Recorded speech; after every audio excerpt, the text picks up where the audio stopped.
Hello and welcome to the Infinite Mind Hive. And today we're going to be talking about emergence, which is a key principle to understand the universe and reality at large.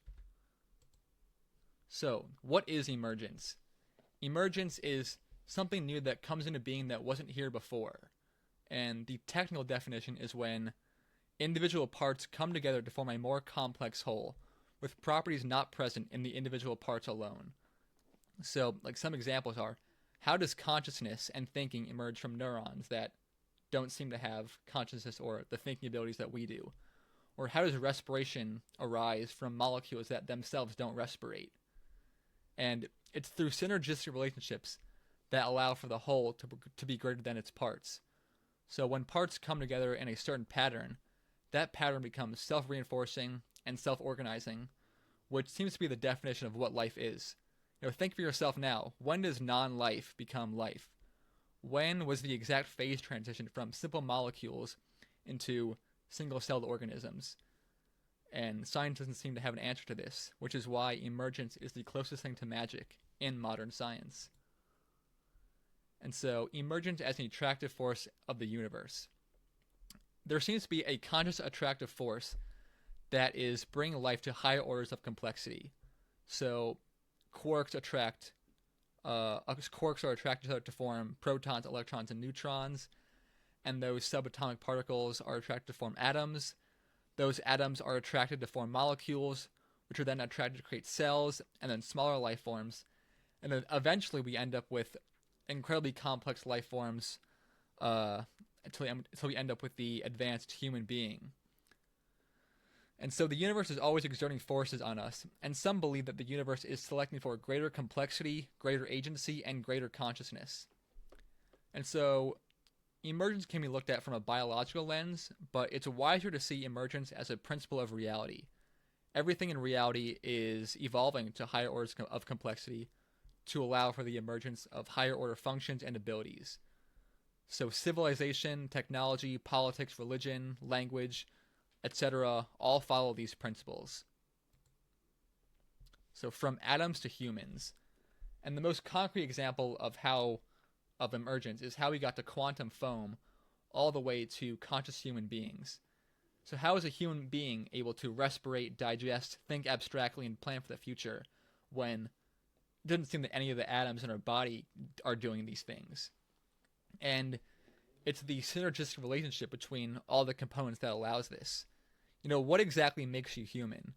It's not found in any single cell or molecule, because those are constantly dying and being regenerated.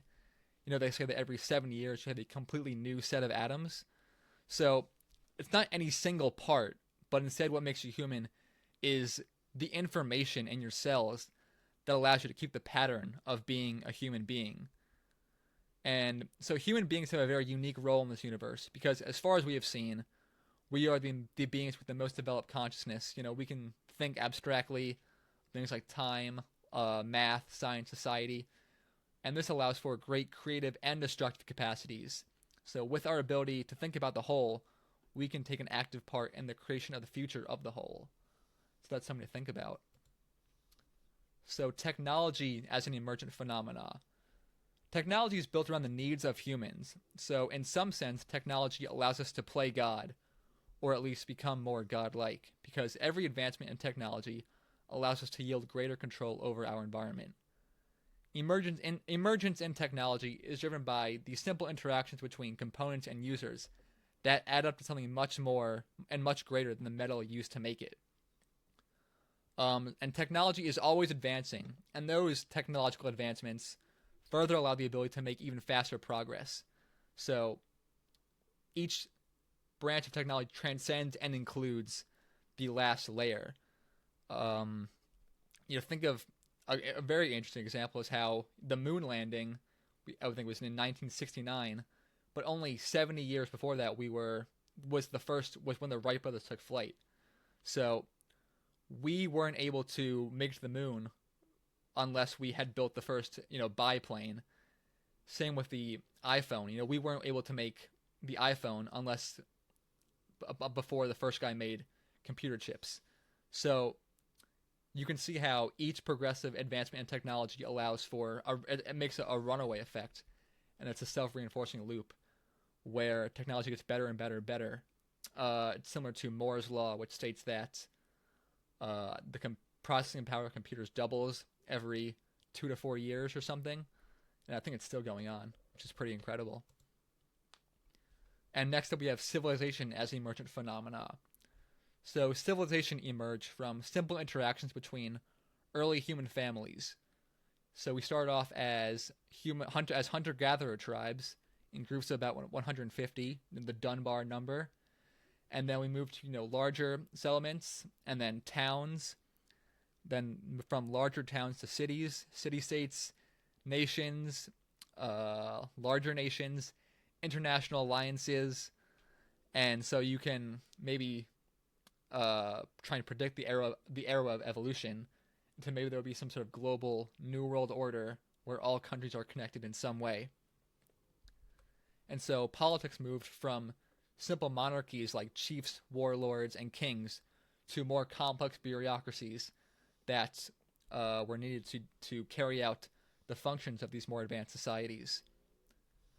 So with each progressive advancement, if the relationships within the society are synergistic, that's a key there. If their relationships are synergistic, then the society will have much more power than other less developed civilizations. And once again, like technology, this leads to a reinforcing loop and a runaway effect where because one civilization gets more power, the other civilizations better either get enslaved or get in line or they go extinct. Thus, there is a force of conflict, competition, and collaboration that is driving this development. Towards more interlinked societies. So, civilization also has the ability to carry a sort of collective memory that can outlast any single citizen. The idea of America or India or China and their values have outlasted any single person from any of those societies. And this is only possible through education. So right now we have the ability to bring a completely new human being up to speed with 8 billion years of evolution, with about 18 to 25 years of schooling, which is pretty impressive. You could view civilization as the Earth trying to connect itself and form a sort of collective consciousness or hive mind. Next up, we have language as emergent phenomena. Many regard language as humanity's greatest invention or technology because it allowed us to communicate ideas with others, abstract ideas, which really began the foundation of society and civilization. Many say that language is what separates us from lower life forms.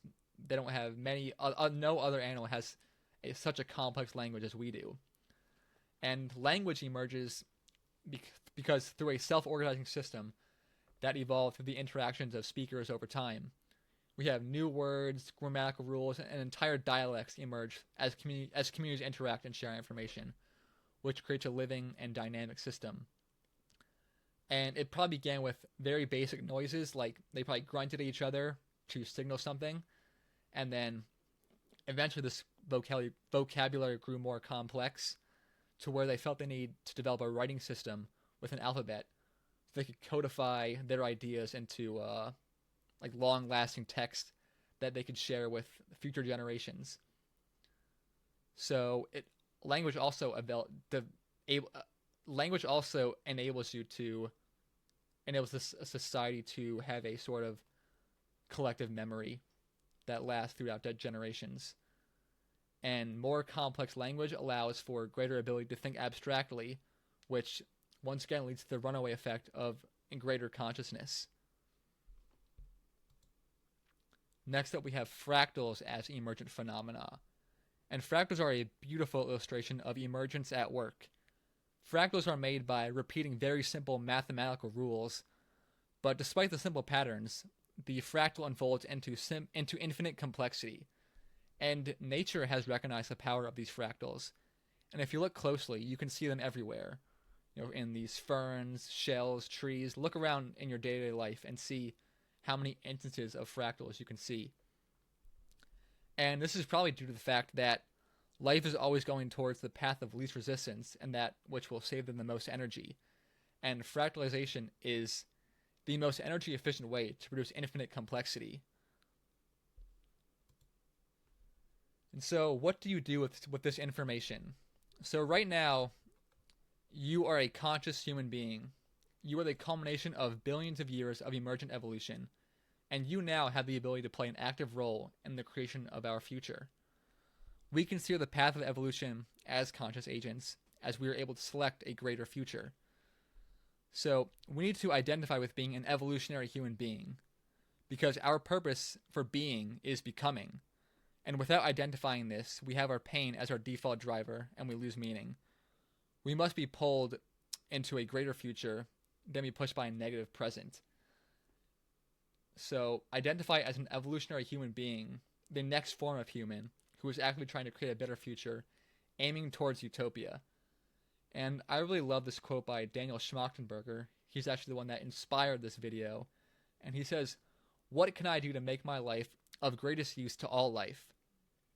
So I'll let you contemplate the answer to that question. And I appreciate you for tuning into today's video. Make sure to like and subscribe. So I'll see you next time at the Infinite Mind Hive.